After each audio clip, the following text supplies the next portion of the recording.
Welcome everybody.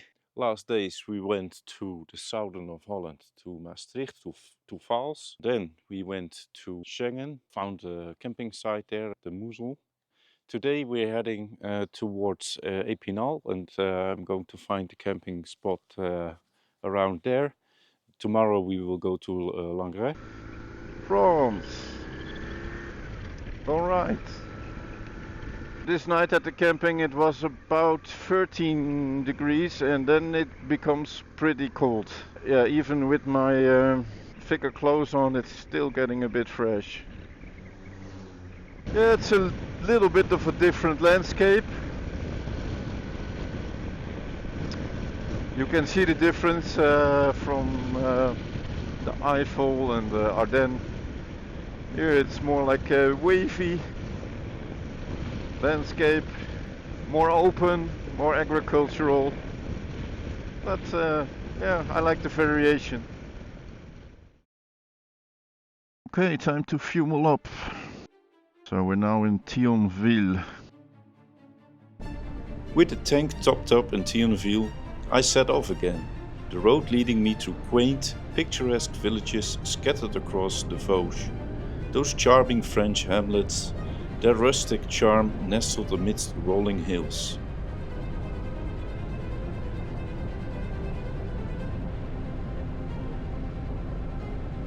The scenery began to shift subtly, but not unmistakably. The open, expansive landscapes gave me way to dense, looming forests.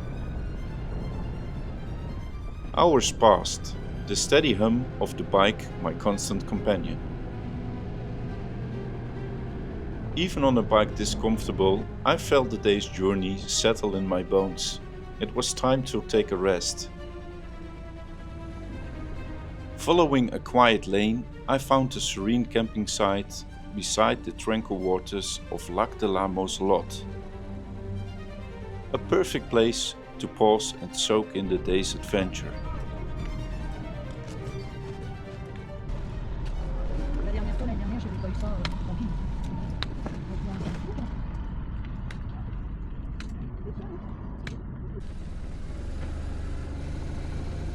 Camping du Lac de la Moselotte offers a combination of mobile homes, bungalows and camping sites.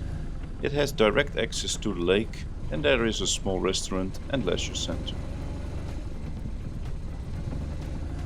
Now it's time to find our camping spot and set up for the night. With wind and rain looming in the forecast, preparation is just not important, it's really essential. So first I'll park the bike on the solid ground, ensuring it's stable and protected, preferably near a cluster of bushes to provide some natural shelter from the elements.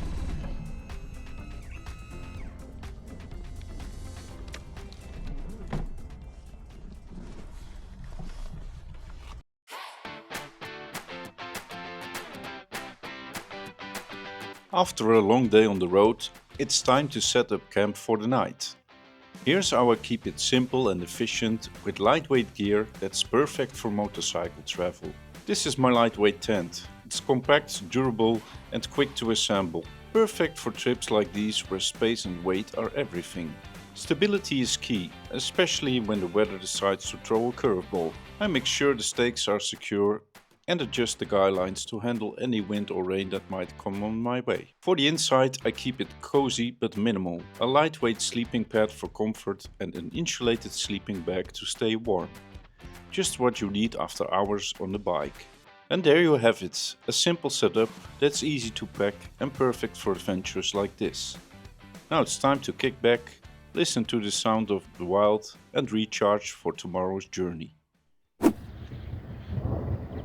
I set up my tent just in time.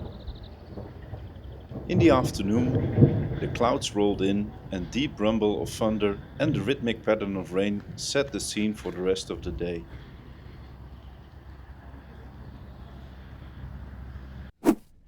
But like all storms, this one passed. The morning brought a sense of calm and triumph.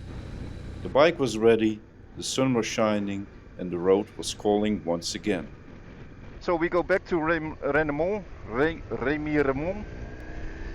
And then from there we go to Epinal. I go to the store to to actually buy a hammer, because the one I had I left at home, which is for me the most important. And it's a little freshy, at least on the bike, but that for me that's perfect. I can finally stop sweating. So we go to Langres today. I will meet my parents there. They are there with a camper van. They are like driving around with the camper van through France like last 2 weeks. Yeah, and I have all the time to go wherever I want. So we were like, yeah, let's meet up. So I will take it a bit easier today. I think it's like 100 kilometers maximum. Yeah, and I'm taking direct routes. So because yesterday, although it was very nice, it took like, I think in total like 6 or 7 hours to do a trip, which usually would be, well, 2 hours, 2.5. Look, there in the distance we have Langres. So the camping site is on top of the hill, so in the middle of the center. So from there we have great view around the whole area. We're almost there, guys. So the owner of the camping, this guy is very friendly, and I think he is running it for a very long time. And the first times I came there, he already practiced some Dutch, and he could actually talk like 5 languages. And the camping site is on the other side of the center. We probably will go in here as well.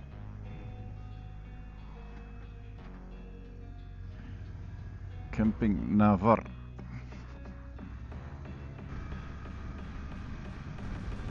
Okay, it's in here.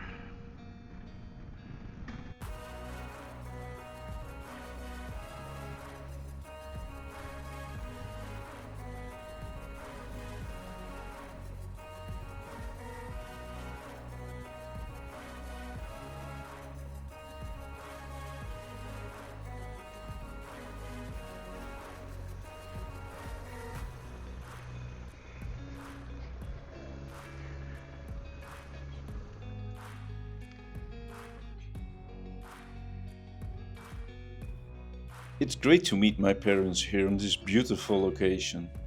After a coffee, we go out for a walk to show you what this town has to offer. Langres is a fortified town with a history that stretches back over 2 millennia. Let's take a closer look at what makes this village so special. Langres is famous for its impressive ramparts, which encircle the entire town. These walls, built between the 3rd and the 16th century, offers breathtaking views over the Marne Valley. Walking along these 3.5 kilometers of fortifications is like walking through history. At the heart of the center lies the Cathedral of Saint Mam, a masterpiece of Gothic and Romanesque architecture.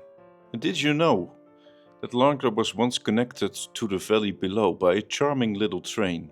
This train, a vital lifeline for locals and visitors alike, climbed the steep slopes to bring people and goods right to the town center. Today, its route remains a fond memory and a reminder of Langres' innovative spirit.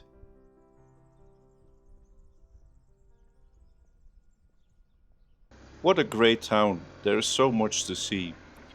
But before I continue the trip tomorrow to Switzerland, there is one thing I want to show you, and that is a fortress that is lying on the other side of the hill of Langres.